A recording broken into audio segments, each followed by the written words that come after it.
2장 말씀을 보면서 성령께서 임하셨다. 그런 것을 성령 강림절에 생각해 봤습니다. 그래서 왜 성령님이 임하셨는가? 바로 교회 공동체 성령님이 왜 오셨을까? 또 어떤 그런 방식으로 오셨는가? 또 성령께서 임하셨을 때 어떤 현상이 일어났는가? 그런 것을 우리가 살펴봤습니다.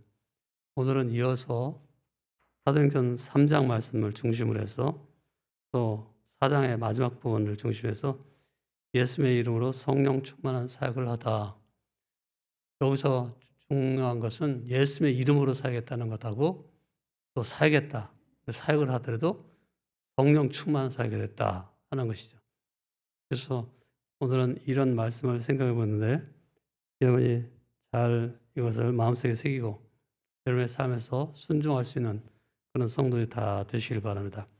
그러면 첫 번째로 왜 예수님의 이름으로 사역을 해야 되는가? 우리가 섬길 때, 봉사할 때 왜 예수님의 이름으로 해야 되는가?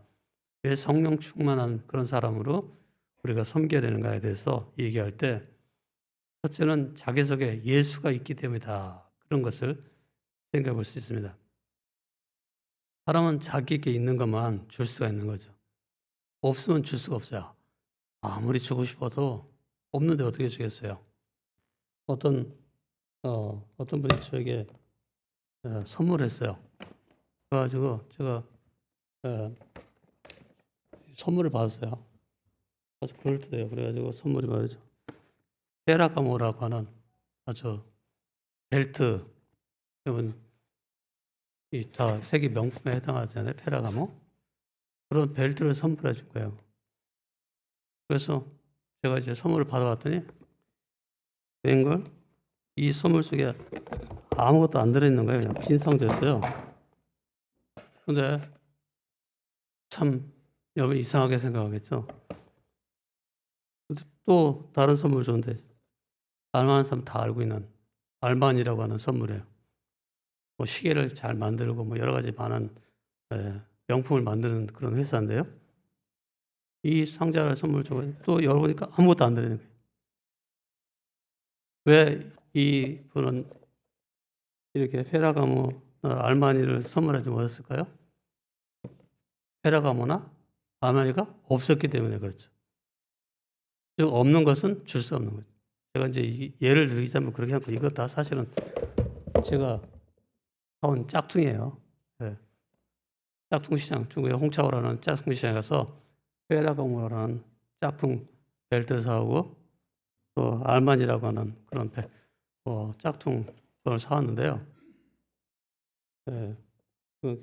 굉장히 싸지만 진짜는 엄청 비싸요. 근데 하여튼 제가 이제 설명하기 위해서 하는데 은과 금은 내게 없거냐 내게 있는 것을 내게 주노니 라고 할 때 만약에 자신에게 은과 금이 있었다면 은과 금을 줄 수 있었겠지만은 자신에게 그것이 없었어요.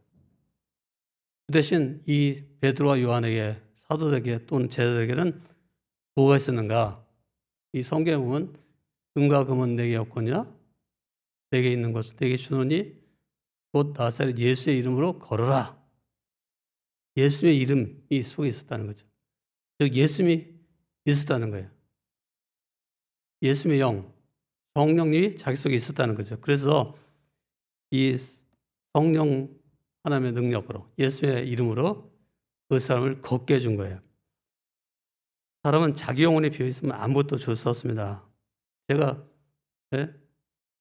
우리 집사람한테 맨날 뻥을 쳐요. 뭐라고 뻥을 치냐면 내가 10억 줄게. 이렇게 뻥을 쳐요. 그러면서 뭐라고 하냐면 천국 가서 내가 금덩어리 발로 잡고 다닐 텐데 그때 10억짜리 금덩어리 내가 줄 테니까 뭐 걱정하지 말라고 막 그렇게 얘기를 해요. 제가 틀린 말을 한 것 같아요? 틀린 말 아니에요. 여러분 천국 가면 여러분이 다 길바닥에 있는 황금 덩어리를 뭐 보석 덩어리 발로 뻥뻥 차면서 다닐 거예요. 100억짜리 발로 펑펑 차면서 다닐 거예요. 그러니까 이거 그때는 그렇게 줄 수 있지만 지금은 아무것도 없어요. 통장 속에 무슨 10억 있어요. 10억은 그냥 뭐 예? 아무것도 없으니까 못 주는 거죠. 사람은 자기에게 있는 것만 주는 거지 없으면 못 줘요. 주고 싶은 마음이 있어도 실제로는 못 주는 거예요. 그래서 제 아들에게는 은과 금은 없었어요. 그렇기 때문에 그 구걸하는 거지에게 그걸 줄 수는 없었지만은 내게 있는 것을 내게 주노니 바로 예수의 이름으로 걸어라 해가지고 그를 걷게 해줬어요. 그래서 두 번째 생각한 것은 왜 우리가 예수의 이름으로 살게 되는가? 예수님의 이름으로 성령 충만한 사역을 해야 되는가? 두 번째는 예수님의 이름만이 사람들의 영혼을 구할 수 있기 때문입니다. 즉 예수님의 이름, 예수 충만, 성령 충만, 복음 충만, 복음만이 사람을 구할 수 있다는 말이죠.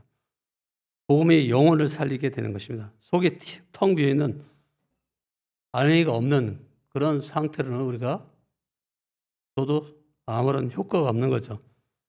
그 알맹이 없는 전도라는 건 효과가 없는 거예요. 어떤 분이 러시아에 여행 갔다 오면서 이것을 선물해서 이게 러시아에 가면 러시아에 아주 유명한 선물 가게 가면 많이 파는 거예요. 이게 뭐예요? 마트로시카, 마주르카, 우리는 쉽게 말해요. 마주르카 인형이라고 그렇게 말해요. 러시아 인형.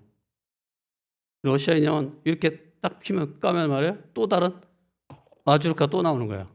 예? 러시아 인형이 또 나와. 그래가지고 옛날에 무슨 유행가에 러시아 인형처럼이라는 유행가도 있었는데 이게 속에 안무 넣은 거죠. 이런 것이 또 들어있어요. 그래가지고 이 마주르카 인형 또 까면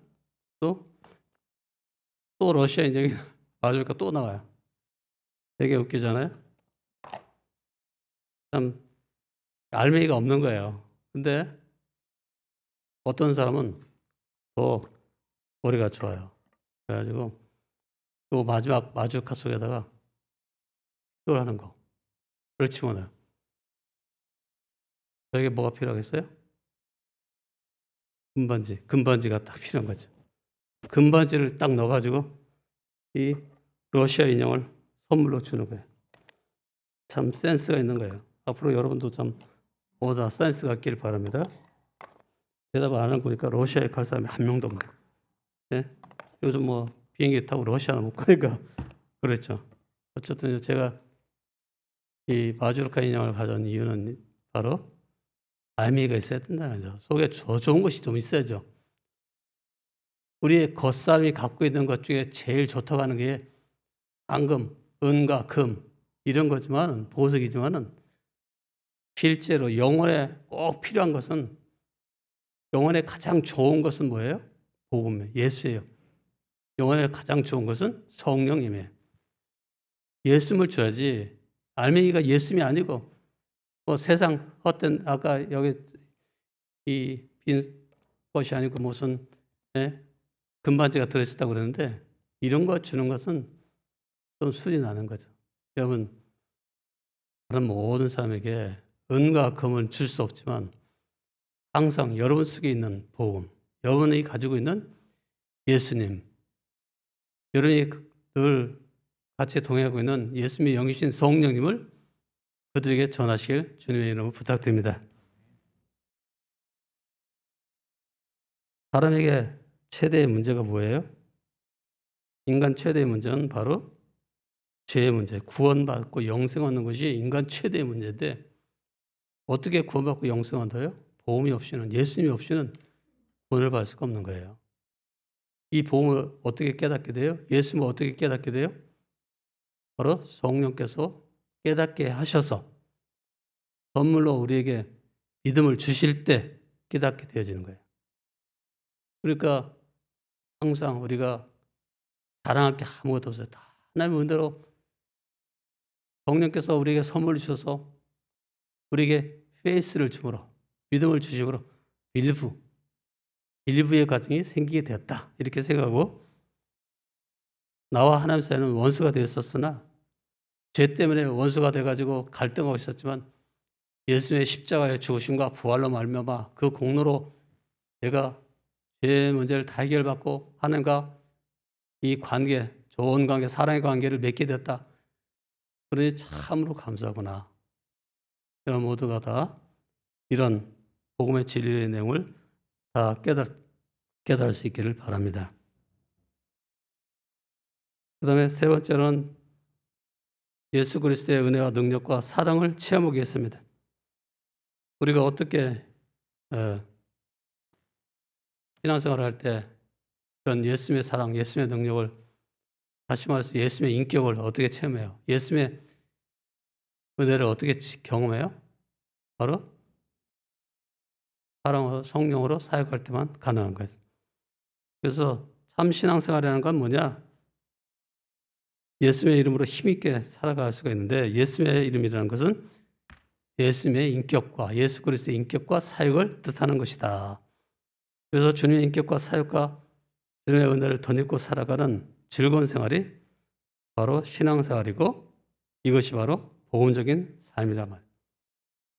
우리가 가만히 집에 틀어놓어 있고 아무도 안 섬기고 가만히 일을 안 하고 낮잠 자고 있어가지고는 체험을 못해. 예수님의 인격을. 나가서 교회당에 가서 섬기고 또 세상에 나가서 복음을 전하는 일을 하는 그런 사역을 해야지 예수님의 능력, 성령의 능력, 예수님의 은혜, 성령의 은혜 이런 걸 경험하는 거예요. 우리가 비로소 예수님의 능력이나 성령의 능력과 예수님의 인격을 언제 체험하는가? 바로 사역을 할 때, 섬길 때 차이. 가까이는 집에서 배우자를 잘 섬기고 가족들을 잘 섬길 때, 또는 교회에서 다른 성도들을 섬길 때, 나가서 세상에서 세상 사람들을 섬길 때, 사역을 할 때, 그때 예수님의 사랑, 예수님의 인격이 내 것이 되는 거예요. 여러분이 아무것도 안 하고 누워 자보고 있으면 절대 자기 속에 예수의 인격이 형성되지 않아요. 속사람이 성숙하지 않아요. 성장하지 않아요. 우리 모든 성도님들이 다 항상 사역을 잘 감당해서 예수님의 인격으로 충만하시기를 주님의 이름으로 부탁드립니다. 그럼 어떻게 사역해야 될까요?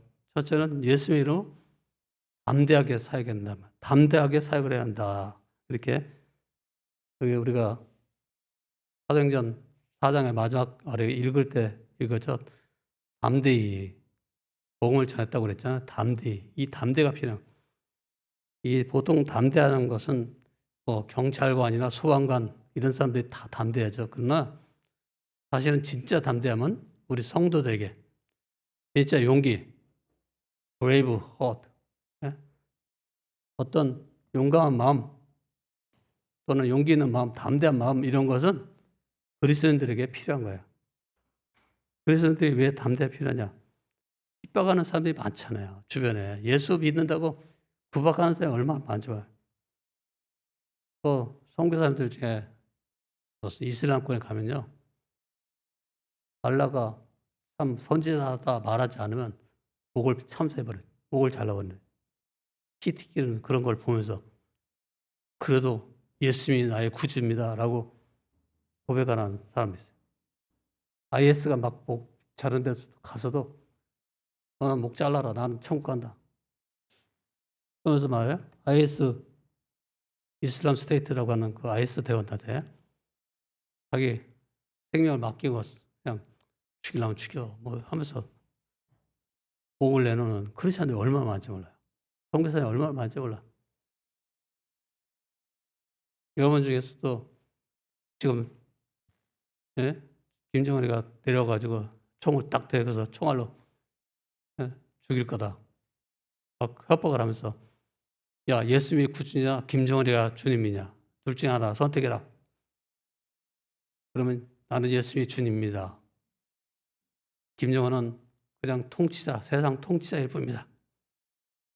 하고서 목숨을 걸고 예수 믿는 일에 목숨 거는 그렇게 하려면 담대함이 있어야 된다.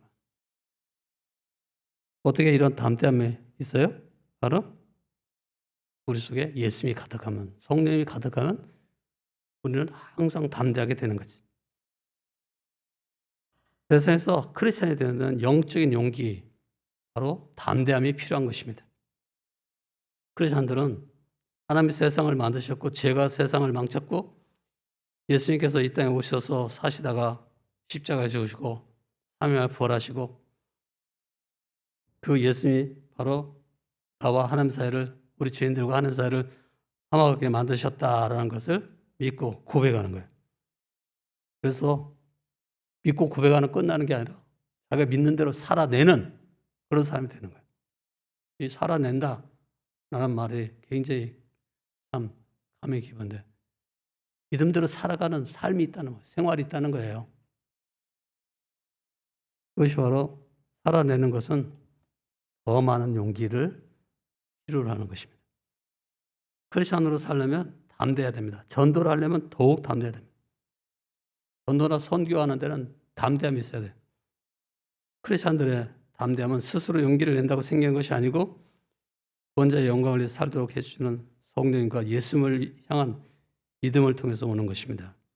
그래서 우리가 복음, 예수님이 십자가에 죽고 부활하신 것, 지금도 영원히 살아가시다는 이 복음의 진리를 외치려면요, 그것을 확신한다면 우리는 담대하게 말할 수 있어야 돼요. 하나님께 담대함을 강구하며 복음 진리를 선포해야 됩니다. 우리는 믿음을 토대로 행동해야 되고 마땅히 복음을 위해 담대하게 말하고 행동해야 됩니다. 또 우리는 어떻게 사용해야 될까요? 담대할 뿐만 아니라 두 번째는 여기 써있죠. 제자들은 선행을 베푸고 예수님께만 영광을 주었다.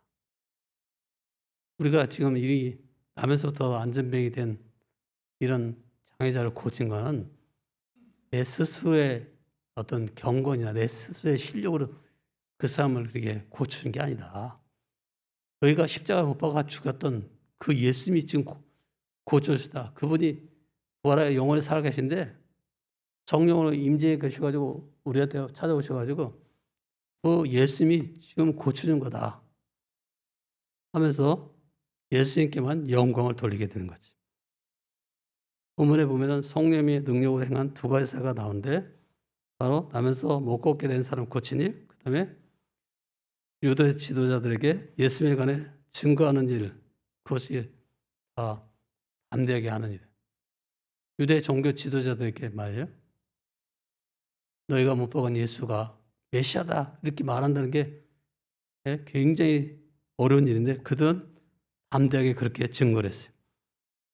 베드로와 요한에게는 일들을 가능케 하실 성령이 필요했습니다.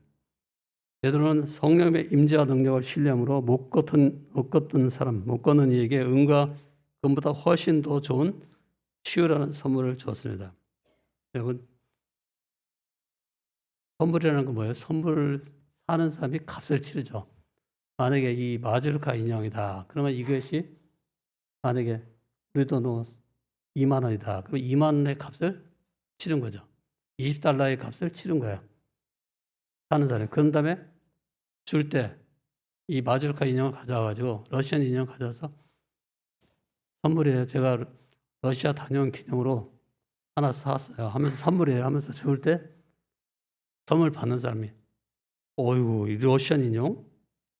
이거 아주 비싸게 생겼네. 보니까 아주 굉장히 수공 많이 들어가서 이거 한 10만 원 줬겠는데? 얼마 주고 샀나? 10만 원 주고 산 게 아니라 20불, 2만 원 주고 샀는데요. 그렇게 말하니까 돈을 꺼내가 2만 원을 주면서 말이에요. 2만 원을 주면서 자 선물 갑이야 하면서 2만 원을 또 주냐? 안 준다는 거죠. 선물이라는 것은 이미 이 선물을 사는 사람이 값을 치르고 샀기 때문에 선물 받는 사람은 값을 안 치러도 돼요. 예수님이 우리에게 영생의 선물을 주셨는데요. 믿음의 선물을 주셨는데 다 이런 것은 다 예수님이 십자가에서 피값을 주고 이미 다 값을 치른 거예요. 죄값을 다 치르고 예수님은 오직 이제 예수님을 믿기만 하면 그냥 거저 받을 수 있게끔 해준 거예요. 그래서 금과 금은 내게 없거니와 내가 내게 있는 것은 내게 주노니 곧 나사렛 예수의 이름을 걸어라 하면서 이 아름다운 이문이라고 하는 거기에 앉아서 구걸하는 그 장애자에게 이 베드로와 요한이 선물을 준 거죠. 바로 하나님의 성령님이 베드로와 요한으로 하여금 나면서 못 걷게 된 일을 주목하도록 인도하셨고, 우리 쳐다봐라, 우리 봐라. 그들 사람은 다음에 나를 봐라 한 다음에 베드로와 요한이 그가 요구하는 것보다 훨씬 더 큰 것을 주도했습니다. 그래서 베드로는 그에게 일어나 걸어라 그렇게 말했고 그에게 손을 내밀어서 일어나서 일어서게 도와줬습니다. 베드로는 공공장소에서 모두 볼 수 있도록 나면서 못 걷게 된 사람에게 일어나 걸어라 그렇게 명령했습니다. 그러자 그가 베드로의 손을 잡고 일어서서 걷기도 하고 뛰기도 하면서 하나님을 찬양했습니다. 놀랍다 내가 걷게 되다니 하면서 막 찬양을 하고 기적을 보고 놀란 사람들이 베드로 주변으로 다 몰려들었어요. 베드로는 이 엄청난 기회를 놓치지 않고 그들에게 복음이 예수님이 십자가에 못 박혔다가 부활하신 메시아시고 바로 그분의 이름, 예수님의 이름으로 나면서 못 걷게 된 이런 사람이 고침을 받다고 설교를 했습니다. 찬스를 잡은 거죠. 베드로는 전도의 찬스를 잡아가지고 전도를 한 거예요. 하여튼 여러분 성령이 충만한 사람은요, 이 섬길 게, 하나님께 영광 돌릴 게 이걸 잘 놓치지 않아요. 찬스를 탁 붙잡아가지고 그걸 놓치지 않고 하는 거예요. 그리고 놓친 것을 안타까워하는 거죠. 아유, 내가 그때 섬길 걸. 지옥에 가면 사람들이 다 그런 데 있잖아요. 내가 살아있을 때 잘 믿을 걸. 내가 살아있을 때 교회에 갈 걸. 그런 데 있잖아요. 천국에 간 사람들은 감사하다. 나같이 부족한 사람이 이렇게 천국에 오다니. 참 감사구나. 은혜야. 정말 은혜야. 감사해. 천국에 가면 감사가 많고요. 지옥에 가면은 껄껄하는 후회가 많아요. 그중에 기회를 놓친 것에 대해서 후회하는 사람들이 다 아른역에 지옥에 가면 있다는 거예요. 예? 혹시 여러분 중에 아무도 지옥에 안 가길 바랍니다. 근데 혹시 지옥에 가거든 들어보시고 아유 불쌍한 사람들 참 내가 전도를 하여튼요 지옥에 아무도 안 가시기 바랍니다. 모두 천국에서 다 감사할 수 있길 바랍니다. 베드로와 요한은요 기회를 놓치지 않고 전도할 기회를 놓치지 않고 전도하고 설교를 하는 거죠. 선교하는 거죠. 설교를 한 거죠. 우리 한번 같이 읽어보겠습니다. 여기서 시작.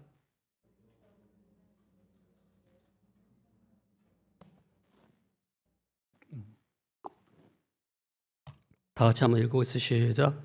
여기서 우리는 예수님이 예언하신 성령 충만한 삶에 관한 명쾌한 그림을 볼 수 있다. 베드로는 예수님의 이름으로 나면서 못 걷게 된 이를 치유했고 예수님의 이름으로 종교 지도자들을 대면했다. 이것이 영적 담대함과 무례함을 구별지었다. 구원은 오직 예수님 안에 있음을 그는 믿고 선포했습니다. 자, 구원은 오직 예수님께만 있다는 것을 선포해야 돼요. 바로 예수님께만 영광을 돌리는 그런 베드로의 모습을 볼 수가 있어요. 어쨌든 여러분 모두가 다 이 베드로처럼 다 기회를 놓치지 않고 주님께 영광을 돌릴 수 있는 그런 성도들이 다 되시길 주님의 이름으로 축원합니다. 세 번째, 제자들은 예수님께만 절대적으로 충성했다. 사람에게 충성하는 게 아니라 보이지 않는 예수님, 보이지 않는 하나님, 보이지 않는 성령님께 충성하는 거예요. 어떤 사람이 이걸 살짝 비틀어가지고요. 나는 권력에 충성하지 않고 국민들에게 충성한다 해가지고 굉장히 인기가 많았다는데 우리 신자들은 항상 예수님께 충성하는, 하나님께 충성하는 거예요. 삼일체 하나님께 충성하는 거지. 예? 우리는 목사나 장로원, 권사에게 충성하는 그런 것이 아니에요. 우리는 남편에게 충성하는 거 그보다 더 먼저 예수님께 충성하면서 하는 거예요. 목회자들은 예수님께만 절대적으로 충성했습니다. 유대계 지도자들은 예수님이 어떤 분인지 알아보지 못해서 잘못했죠. 그래서 그들이 분명히 잘못했는데 십자가 못 박는 잘못을 했던 거죠. 또 그들의 목적에서 생각진 기적을 인정하지 않았습니다. 원래 유대교 종교 지도자들은 예수님을 시샘하고 말이에요. 도무지 예수님의 이름을 말하지도 말고 가르치지도 말라 이렇게 협박을 하면서 이제 사도를 도와주는 거죠. 그럴 때 사도들이 기도하죠. 하나님, 지금도 저들이 우리를 위협하고 막 그러는데 우리에게 담대히 예수님의 이름을 증거하겠어요라고 하는데 막 갑자기 성령 충만해져 가지고 그들이 예수님의 이름을 담대히 증거하게 되는 걸 볼 수 있어요. 어쨌든 이 유대 종교 지도자처럼 우리 주변에는 예수님을 거절하는 그런 친구들, 이웃들도 이렇게 예수님을 입에도 올리지 말라고 막 그렇게 우리에게 윽박지르고 있어요. 예수님을 폄하하는 그런 압력을 행사한다.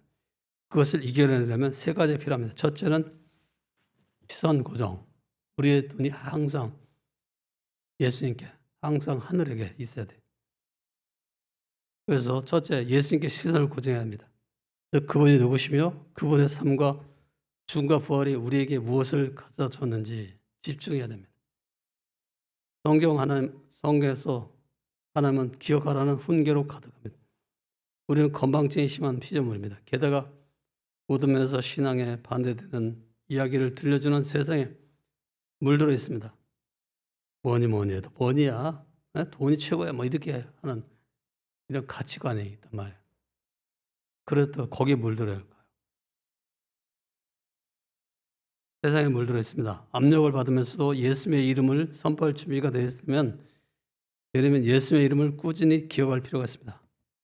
두 번째, 우리가 그들의 그런 압력을 이기려면 둘째는 하나님의 백성들끼리 모임을 자주 가져야 돼요. 바로 교회 공동체가 필요하다는 거예요. 하나님의 백성들의 공동체가 교회인데 이 교회 모임이 필요한 거죠. 교회에서 모일 때 소망과 믿음을 고백하고 함께 하시는 구원자를 상기하게 되는 것입니다. 또한 우리는 세상과 다른 하나님 나라의 시민이고 우리가 사는 세상의 정치, 사회적 권위와는 다른 권위 아래 있음을 기억해야 됩니다. 우리는 누구의 권위 아래 있는 거예요? 하나님의 권위 아래 있고요. 하나님께서 우리의 운명을 땅과 하늘의 모든 권세를 가신 분은 바로 예수님이에요. 그래서 항상 예수님을 기억하고 예수님께 시선을 고정하고 살아야 돼요. 그리고 하나님의 백성인 교회에 자꾸 모임을 가져요. 사람의 습관 형성에 있어서는요. 보통 40일 정도의 시간이 필요하다고 해요. 어떤 한 가지 습관을 습득하는데 예배도 하나의 습관이에요. 만약에 예배를 안 드리고 그냥 집에서 이제 예배를 드리는 사람은 괜찮은데 보는 사람이 있을 수 있는데 보는 것은 예배 드리는 것하고 좀 다르다고 했죠. 그런데 그 습관, 소위 말하면 이런 대면 예배에 참석하는 습관을 없애려면요. 모이지 못하게 하면 돼요. 며칠 동안 40일 동안만 모이지 않게 하면 사람들이 교회에 안 모이고 그냥 집에서 다들 누워서 자고 있어요. 여러분 혹시 집에서 동영상으로 이 예배 실황 중계를 보고 있는 분이 계시다면 예배를 보는 자가 아니라 드리는 분들이 다 드시기 바랍니다. 그래서 긴장하면서 하나님께 예배를 드려야 돼. 내가 지금 혹시라도 바이러스에 감염돼가지고 아픈 적이 있어가지고 다른 사람에 패키지가 안 되지. 그래서 내가 집에 있지만은 다음에 이제 환경이 되면 내가 교회당에 갔겠지만 지금은 교회당에 못 가고 집에 있지만은 그래도 하나님께 예배를 드려야 돼. 언택트 사회에서도 컨택트를 해야 돼. 하나님과 컨택트를 해야 돼. 여러분 교회당에 나와 있다고 해서도요. 언택트 할 수 있어요. 하나님과 접촉이 안 돼 있을 수 있어요. 하나님께 예배를 드리는 게 아니라 그냥 예배를 보는 사람이 될 수 있어요. 그걸로 때우는 사람이 있을 수 있어요. 항상 조심하시기 바랍니다. 우리는 항상 예배 드린 자가 돼야 돼. 교회당에 있든지 저 세상에 있든지 간에 항상 드린 사람이 돼야 돼. 세 번째, 성령 충만함으로 담대함을 얻어야 합니다. 혹시 여러분 잘못된 기록을 가지고 있거든 성령이 아니라 상령으로 되어 있을 수도 있는데 제 원고에는 상령으로 되어 있거든요. 그걸 고쳐야 돼요. 근데 성령이에요. 성령 하나님께서 성령 충만함으로 담대함을 얻어야 됩니다. 사도행전 4장 19절로 22절에 보면 베드로와 요한은 바로 이 순간을 준비하고 있었습니다. 하나님의 영으로 충만했던 그들은 유대계 지도자의 원한대로 예수를 부인하지 않았고 믿음과 담대함으로 그 억압자들을 맞서서 싸웠습니다. 그래서 다른 사람에게 예수님에 관한 좋은 소식을 전하는 그런 일을 하는 거죠. 우리가 이 전도할 때 가장 설득력 있는 방법이 뭐냐? 바로 성령 충만한 담대함이 있어야 돼. 마지막으로 네 번째, 제자들은 기도하고 전도하였습니다. 사도들은 사내들과 맞선 뒤에 교회로 돌아갔습니다. 여기서 우리는 담대한 기도와 담대한 사역권의 중요한 연관성을 발견하게 됩니다. 성령 충만한 사역의 승리를 맛본 후 그들은 부당하게 구속되었으면서도 하나님께 경배의 기도를 드렸습니다. 주님의 이름으로 우리가 이렇게 감옥에 갇히니 감사한 일입니다 하면서 그때는 감옥에서도 막 너무너무 좋았던 거죠. 하나님께 경배의 기도를 드렸습니다. 그들은 그들 가운데 일어났던 시위와 유대교 지도자에게 담대하게 맞섰던 이유가 무리가 그들에게 보이는 호의 등이 모두 하나님의 역사임을 분명히 알았고 좀 더 구체적으로 성령의 역사임을 분명히 인식했습니다. 그래야 그들은 하나님께서 계속 역사해 주실 것을 간구했습니다. 그들은 담대함과 치유와 기적과 기사가 계속 일어나기를 간구했고 그런 일들이 예수님의 이름으로 일어나기를 기도했습니다. 성령 충만한 사역이란 이런 것입니다. 바로 하나님이 누구신가를 알고 그 다음에 하나님이 무슨 일을 했는가 이걸 전하는 거죠. 하나님이 누구신지 알아야 됩니다. 하나님은 하늘과 땅을 또 바다를 지으신 분입니다. 우리를 창조하신 하나님. 그리고 하나님은 하신 일들 그것을 알아야 됩니다. 또 지금 하고 계시는 일이 뭐예요? 섭리를 하고 계시는 거예요. 나를 붙들고 계시는 거예요.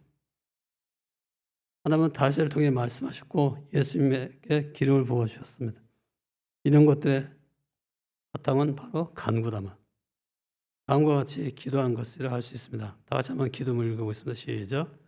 주님, 우리는 주님이 누구신지 알고 주님이 하셨던 말씀들을 알며 주님이 보내신 이가 누구이신지 압니다. 이것을 근거로 주님이 우리 앞에 놓인 위협을 해결해 주실 것을 믿습니다. 간구하오니 예수님의 이름으로 하고 있는 우리 사역에 계속 복을 내려 주십시오. 아멘. 네, 바로 그들은 이렇게 기도했어요. 실제로 사역에 힘쓰는 것처럼 기도에 힘쓰면 사역을 제대로 할 수 있게 됩니다.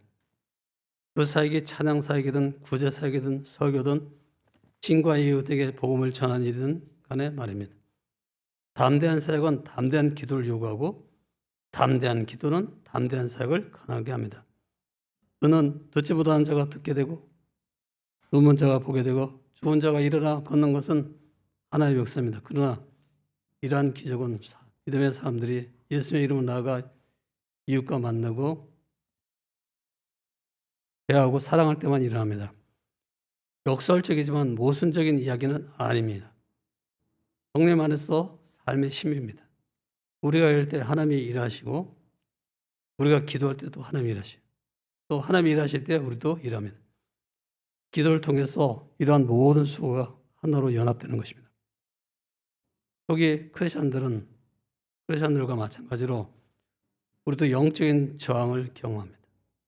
세상 사람들이 예수 믿는 것을 핍박하고 예수 믿는 사람들을 굉장히 괴롭히는 그런 일이 많이 생긴다는 거죠. 세상에는 목숨 걸고 믿음을 지키는 크리스천들이 분명히 있지만 대부분의 크리스천들은 목숨을 걸 만한 상황을 경험하지 않습니다. 그러나 우리는 믿지 않는 문화와 이웃과 친구와 가족에게 비웃음과 또는 조롱이나 또는 내침을 당할 것을 감수해야 합니다. 내가 가진 믿음을 이상하고 어리석은 것으로 느끼게 만드는 세상과 마주하게 될 때 하나님의 말씀과 성령 충만하게 되기를, 우리 굳게 계속 헌신하게 되기를, 그리고 주님의 복음과 찬양을 선포함을 담대하게 할 수 있기를, 담대함을 위해서 기도할 수 있기를 바랍니다. 우리 모든 성도들이요, 아무리 누가 무슨 말을 해도 나는 성경대로 믿는다, 복음대로 믿는다, 복음대로 산다, 이까지 세상은 기껏 살아야 100년이야. 죽은 다음에 천국에서 영생을 해야 될 텐데 천국에서 영생하는 게 중요한 거야. 이 세상 100년 동안 내가 뭐 좀 나쁘게 말하면 거지처럼 살아도 천국 가서 부자로 살면 되는 거지. 그렇게 생각하시기 바랍니다. 우리는 다 세상을 조만간 떠날 사람들이에요. 이거는 사실이고 진리예요. 사람 중에 지금 한 500년 사는 사람 있어요? 주변에 500년 사는 사람 있으면 손 들어봐요. 저요. 그럼 200년 사는 사람 봤어요? 아직 못 봤죠? 150년 사는 사람 못 봤죠? 많이 살면 120세까지 살아요. 보통은. 물론 앞으로는 뭐 장기를 바꿔 껴가지고 오래 살 수 있게 된다고 하지만은 그렇게 오래 살아도 수족다욕, 오래 살면 술을 들으면 욕을 당하는 것이 많다. 그런 얘기 있잖아요. 수족다욕. 고생이 심해요. 그래서 사람은 그냥 적당히 살다가 적당히 죽어야 돼. 자, 옆에 계시는 분에게 한번 섭섭하지만 미안하지만 꼭 기억하세요. 메멘토 모리. 네? 그렇게 한번 얘기해 주세요. 메멘토 모리라고, 섭섭하지만 메멘토 모리를 얘기해 주세요. 죽음을 기억해야 돼. 잘 죽어야 된다 그 말이에요. 잘 살아야지 잘 죽지. 잘 살지도 않은 사람이 어떻게 잘 죽을 수 있어요? 우리는요, 항상 언제 떠나도 후회 없이 떠날 수 있는, 할렐루야 감사합니다, 나를 천국에 인도해 주시니 감사합니다 하면서 떠날 수 있는 그런 성도님들이 다 될 수 있기를 바랍니다. 또한 그래서 어떻게 살겠다는 건가? 정말 살아있는 운동한 예수의 이름으로 사역을 섬겨야 될 텐데 내가 어떻게 섬겨야 될 것인가? 제일 중요한 것은 보이지 않는 기둥이라고 했죠. 보이는 기둥보다 보이지 않는 기둥이 더 중요하다고 그랬어요. 즉 다시 말해서 나의 섬김이 드러나지 않고 사람들에게 알려지지 않더라도 할지라도 하나님이 알아주면 그걸로 끝이야. 그것은 충분해. 보이지 않아도 괜찮아. 꼭 보여야 되는 건 아니야. 만약에 저 가운데 하나 잘 보이는 게 저 하나 있는데 기둥이, 저 기둥마저 없었다면 참 헌하고 더 좋았겠죠. 더 넓게 보였을 거야.